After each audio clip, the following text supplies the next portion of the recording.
Hey guys, welcome back to The Readers. I hope you are having an amazing day. Let's get right into the stories. The first one is a pro-revenge story.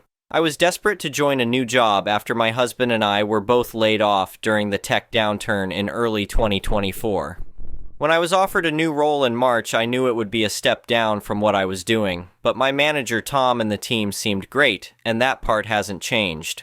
However, since Tom was handling multiple projects, he assigned me to work with another manager, Rachel. I was supposed to be the liaison between my team and Rachel's group, but it quickly turned into Rachel micromanaging every aspect of my work. "You need to cancel your lunch break. This presentation can't wait," she'd demand. Or she'd text me at midnight on Sundays. "Why haven't you responded to my email from 2 hours ago?" She'd constantly make snide remarks about my appearance, once saying during a team meeting, "You're quite large for an Asian person, aren't you?" The list of personal attacks grew so long that it filled 3 pages in my notes app. I wouldn't take it silently either. When she'd make these comments, I'd respond, "That's completely inappropriate, Rachel," which only seemed to fuel her behavior more. "Who do you think you are to talk back to me?" she'd snap. I only stayed because we needed to pay the bills. The breaking point came on a Friday afternoon in June, after she screamed at me over Teams. "How dare you schedule a meeting without including Sarah from my team? Are you completely incompetent?" I was already dealing with my father's recent passing, and I couldn't take it anymore. I went straight to Tom's office, tears streaming down my face, and explained everything. He wasn't surprised at all. "Half her team quit last month," Tom said, shaking his head. "Let's move you to my team directly. Should have done this from the start." I was thrilled, but the relief was short-lived. Rachel continued to harass me from afar. When I started ignoring her emails, she stormed over to my desk one day. "Everyone needs to know you're not qualified for this role," she announced loudly. "You barely understand basic tasks." Tom overheard and finally confronted her. "Rachel, this needs to stop. She doesn't report to you anymore." But the verbal abuse continued. After 2 months, I wrote my resignation letter, attached my 3-page list of Rachel's offensive comments, and CC'd everyone in our department. Tom tried to keep me, offering remote work in a different office location, but I told him, unless Rachel goes, I can't stay. Her manager was based in Singapore, and despite multiple HR complaints from at least 5 people, nothing changed. So I left, making sure everyone knew exactly why. The next 3 months were rough. Some nights we'd split a package of ramen just to afford my mom's medical bills and my dad's funeral expenses. Even after my husband found work in August, we were still catching up on bills. I applied to countless jobs daily, sometimes over 20 applications in one sitting. In September, I noticed a LinkedIn post about Mark, an executive from my former company, joining as the new COO, where I'd just left. We'd worked closely together before, so I texted him, "Congratulations on the new role. Let me know if you need any insights about the place." We had a quick call where I shared my thoughts on potential improvements. Afterward, he said, "Actually, I need a chief of staff. Would you be interested?" I accepted immediately. You should have seen Rachel's face during our first all-hands meeting in October. All VPs and directors were gathered in the main conference room to welcome Mark. During his introduction speech, he casually mentioned, "And joining us as my chief of staff is Sarah, along with other key appointments." I now sat 2 levels above Rachel, and I learned that within the 3 months I was gone, her entire remaining team had quit. Tom was genuinely happy for me, but Rachel took a different approach. She sent Mark an email. "I need to warn you about Sarah. She's completely unqualified and tried to get me fired. She must have lied about her experience to get this role." Mark forwarded me her email with a simple question. "What's the story here?" I was nervous but excited to respond.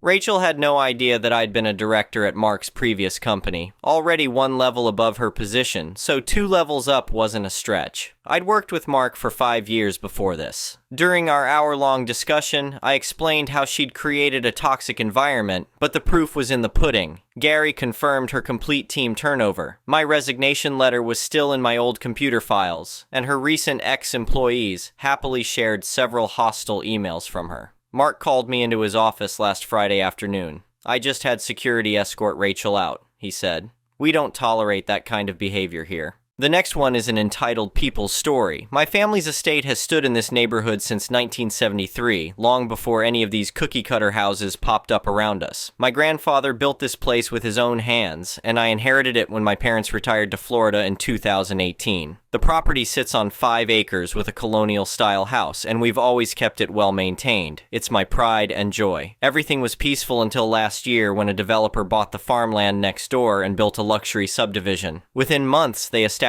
an homeowner association, and that's when my troubles began. It started with letters in my mailbox demanding homeowner association dues of $350 per month. I ignored them since I never joined their association. Then came the notices about violations. My fence wasn't the approved style. My mailbox wasn't matching their standards. And apparently, my classic car restoration hobby in my garage was an eyesore. One day, this woman in a powder blue pantsuit marched up to my door. She introduced herself as Patricia Thompson, Homeowner Association President. Mr. Davidson, you've ignored all our notices. Your outstanding dues now total $4,200, including late fees, she said, tapping her tablet. Ma'am, I'm not part of your homeowner association. This property predates your development by 50 years. She smiled like she was talking to a child. Everyone in the Royal Meadows area is automatically part of the homeowner association.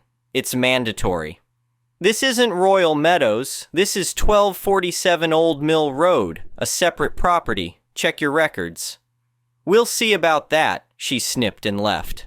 2 weeks later, I received a certified letter from Thompson & Associates Legal Services. Turns out Patricia was also a lawyer. They were threatening to foreclose on my property over unpaid homeowner association dues and violations totaling $15,000. They'd tacked on all sorts of penalties and legal fees. I wasn't worried at first, but when I got served with actual foreclosure papers, I knew I needed help. I contacted James Martinez, a real estate attorney who'd helped my parents with property matters before. After reviewing my documents, James was furious. They're trying to pull a fast one. Your property isn't just separate. It's on a completely different plat. They've included your land in their homeowner association documentation without any legal right to do so. We filed a countersuit for harassment and attempted real estate fraud. During discovery, we found something interesting. Patricia's law firm had a pattern of helping homeowner associations absorb adjacent properties through questionable means. They'd done this to 3 other homeowners in different neighborhoods. The court hearing was scheduled for last month. Patricia showed up with 2 other attorneys, probably expecting to steamroll us. But James was prepared. He presented the original 1973 deed, property surveys, and county records showing my land was distinctly separate. Then came the bombshell. He'd found emails between Patricia and the developer discussing how to incorporate the old Davidson place into their homeowner association to maintain neighborhood aesthetics. The judge, an older man who'd clearly dealt with homeowner association overreach before, didn't hide his disgust. Mrs. Thompson, are you aware that filing fraudulent property claims is a serious offense that could result in disbarment?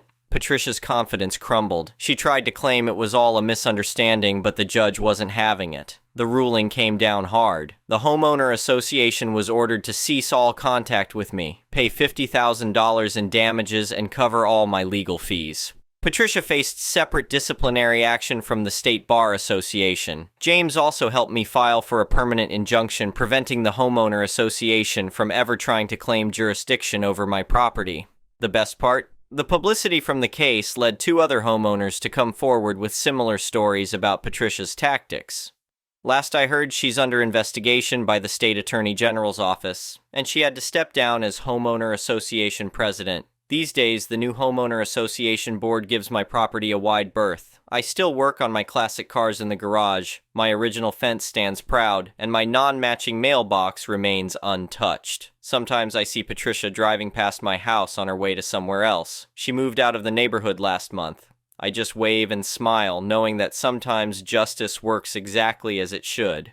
The whole experience taught me that you have to stand your ground when people try to bully you, especially when they hide behind official-sounding titles and papers. My grandfather built this place as a legacy of independence, and thanks to a good lawyer and a fair judge, that legacy will continue unchanged. As for the homeowner association, They've got a new board now, and they seem to understand that their authority ends at their actual property lines. Sometimes the best neighbors are the ones who know when to leave you alone. The next one is a petty revenge story. My friend Sarah, F24, has a history of just fully believing men and anything they say to her. Her ex constantly cheated on her and would lie. Sarah literally had all the evidence she needed and she still believed him. I am talking chats between him and a girl talking about the hookup, and Sarah cocked it up as a miscommunication. Fast forward a few years and we talk every once in a while still. Sarah is working for a local PD office and always telling me about the hot male cops. After a year, she leaves one station and goes to work for a station a few towns over. During this time, one of her old cop colleagues, Zach, M29, reaches out to her. He starts to tell her that his marriage is over, and if it weren't for the kids, he would have divorced her already. Says they have had a dead bedroom for over a year now. Can't get along, yada yada. To be fair, Zach was a military man for a few years and got married young, so for her, this was 100% believable. She didn't find him attractive at first, but after a few months of him pursuing her, she finally gave in. Here is a little bit of side info. Sarah has a STI that you can never get rid of. It is with you for life. She takes this very seriously and always talks to guys even before kissing them, since a lot of people would rather not risk it. She also wants to make sure the men are not sleeping with anyone else, since she does not trust the men to tell their other partners. So before she did anything, she sat this grown man down and explained everything. Zach promised he would only be with her. They start fully dating, aka he is sneaking around his wife and coming over after shifts for a few hours, then leaving. Zach booked trips for just his wife and kids to go on so he can spend the weekend with my friend. Sarah catches real feelings and starts pressuring him to file for divorce. Of course, now it's all about the kids and how he can't risk losing them. Telling her he met with a divorce lawyer and he can't afford one right now. All that BS I could see coming from miles away. Sarah needs a break, so she comes visiting me for a weekend and she asks me for advice. I am not proud of it, but I started giving her the worst advice. When she comes, we do a quick Google search / run a background check and find out where he lives, his home phone number, his wife's cell number, everyone's social media pages, her family, and so on. I tell her to start going to his house to see if he is lying to her. Start stalking her social media pages, so she will show up on the wife's side as a friend suggestion. Start calling and texting him whenever. They had rules on when she could do that. She takes all of this advice. It took less than a week for his wife to find out. Wife calls her and tells her that everything Zach said was a lie and they did not in fact have a dead bedroom, and she thought they were in a very happy marriage. The wife tells Sarah not to worry, she can have him, as she is going to file for divorce. Sarah, of course, does not want him either now, so she blocks him and sends his wife all the info she needs to prove he cheated. Now both their lives are blown up. The worst part is it has affected both their careers. Since it is the PD of small towns near each other, everyone found out what happened. I'm feeling a bit guilty. Zach was up for a really big promotion and got passed on it. She was pretty much harassed into leaving her job and now probably has to switch careers or move. I wished I had pushed Sarah to call the wife or given better advice so this wouldn't have exploded so much in her face. The next one is a malicious compliance story.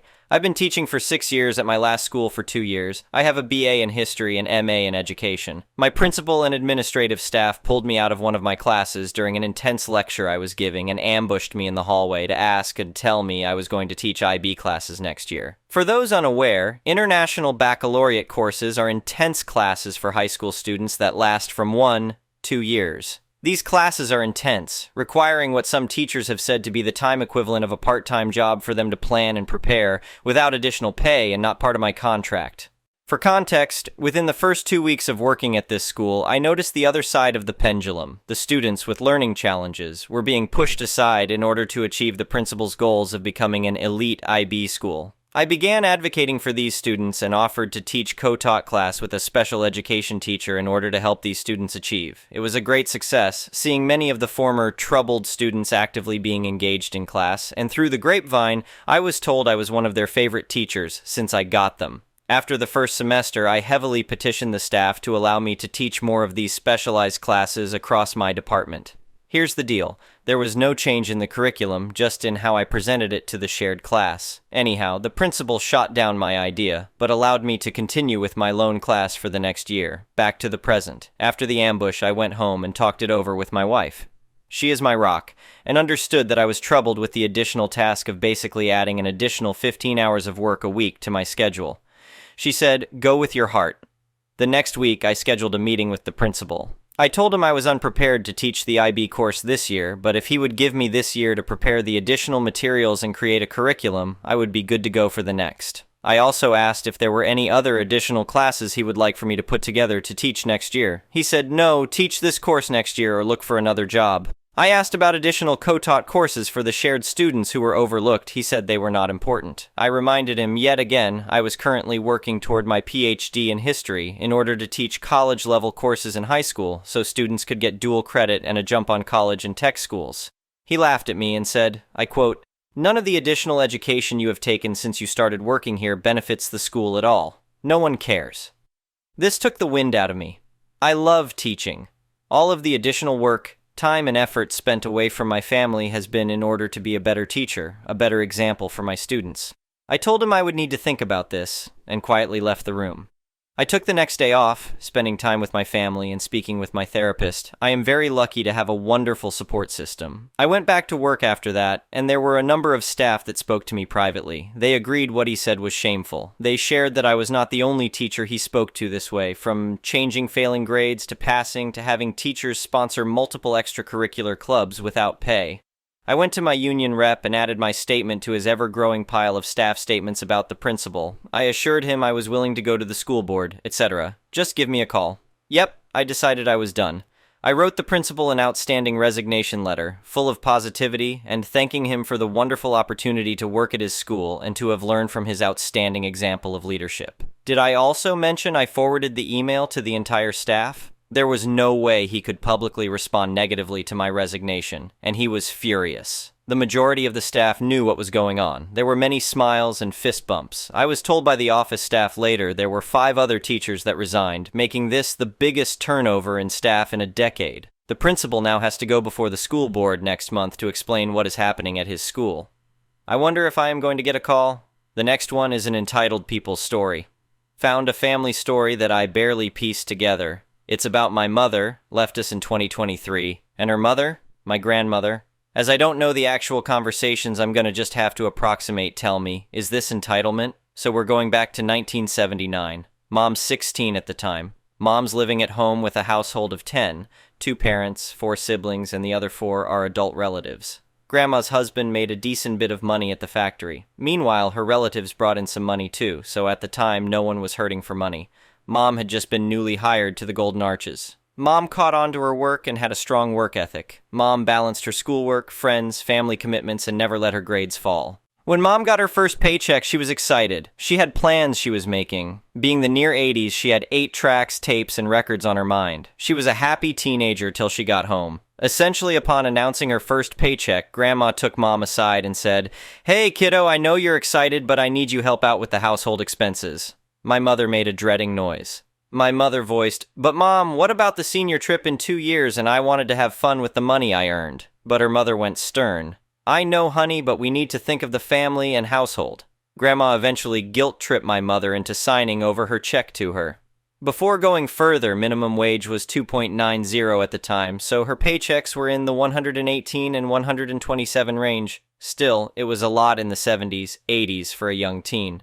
Grandma, seeing the disappointment in her daughter's face, says this tidbit, "Tell you what, my bank has these huge interest rates going on. I'm thinking I can put half you paycheck into an account. You can collect your rainy day money later." Mom thought it was a good enough deal. Grandma even was nice enough to give Mom $5 as her allowance. After a year of signing her money over, Mom wanted to see what she'd put together so far. Grandma refused to show her the account. Mom became a little suspicious of her mother, but still had some faith in her. That became shattered when my mother 6 months later found what was really going. Mom found a monthly statement of my grandma's no special account existed. Mom confronted her mother. Grandma took Mom aside and essentially admitted, "Your adult siblings aren't doing well. I wanted to send them care packages each week. More like cash in envelopes. Not literally, but I could get the detail how. So I split the money up between them and sent it. I was going to pay you back eventually," Grandma said in a matter-of-factly tone. Mom couldn't believe what her mother said. Mom was 17 and nearly 18. My mother asked softly, "But what if I wanted to leave or go to college or—" Grandma interrupted in a gentle tone. "I figured you'd stay at your job for the time being. Since you weren't actively looking for colleges or trying to do anything other than have fun, I figured you'd stick it out here at the house. My mother said something with some sass to which led to this line. This brought on some kind of fight that turned into a crazy spat of going back and forth, Grandma. If you're gonna get sassy with me, young lady, you can just move out anytime. My mother, angry with her mother, began packing that day in secret. She moved out to couch at one of her friends. Mom was more happy to hear them offering her a full room. Now the crazy part, Mom got to keep her whole paycheck, but had to learn to budget and pay her bills. She worked overtime, but had fun along the way. She got 2 promotions along the way. Mom, 2 years later, at that point dating my father for a year, got an interesting call from the cops. Apparently, a woman had been going bank to bank with Mom's information asking if her daughter did banking there. The cop told Mom, "This woman has your social security number, your birth certificate, and most of your information. She says she's your mother. Could you come down to the police station to identify her?" Mom rolled her eyes. Mom walked down to the police station. Police station was in walking distance, so no issue. At that time, there were only 4 banks, one being a credit union and a 1 farmers union. The cops shook her hand upon arrival and thanked her for coming down. Mom had never seen her mother like this. In a jail cell, sitting on the floor. According to the cops, she'd been demanding first information on her daughter and then demanding to know the status of the accounts. She became hysterical and walked out huffy. Cops picked her up. They wanted to know if Mom wanted to press charges for an attempt at fraud. Mom told the cops to hold off a moment. Mom asked Grandma, "You could have just popped by my job, you know." Grandma barely replied. "Look, well, I was looking for you, and after you ran away, Grandma couldn't keep a sentence together due to the embarrassment. Mom looked solemnly at her mother. She had wished something like this had not happened. Grandma started again. "Everyone was asking about you and what you were up to. The household is quiet." Mom had one question. "Why, Mom, did you need to know if I had an account at whatever bank I was with? Your name wasn't on the account, so I don't understand." Grandma didn't answer. Mom walked away surprised, in shock and disbelief. Mom held herself together. Mom walked out to the cop. Mom said for them to release Grandma, pressing no charges on the one condition Grandma return the documents she had on her. Mom went no contact for 5 years. Grandma had tracked Mom down by then, small town, and following her home. By then, Mom had her first child, my eldest sibling, and had her second. Mom was married by then. Mom forgave her mother. It was slow rebuilding the relationship and the trust. It took slow, and Mom became close to her mother again. Mom became close to her mother up until her death in the 2000s. Thank you for watching. I would really appreciate it if you could like the video and subscribe to our channel if you haven't already. We'll see you again tomorrow.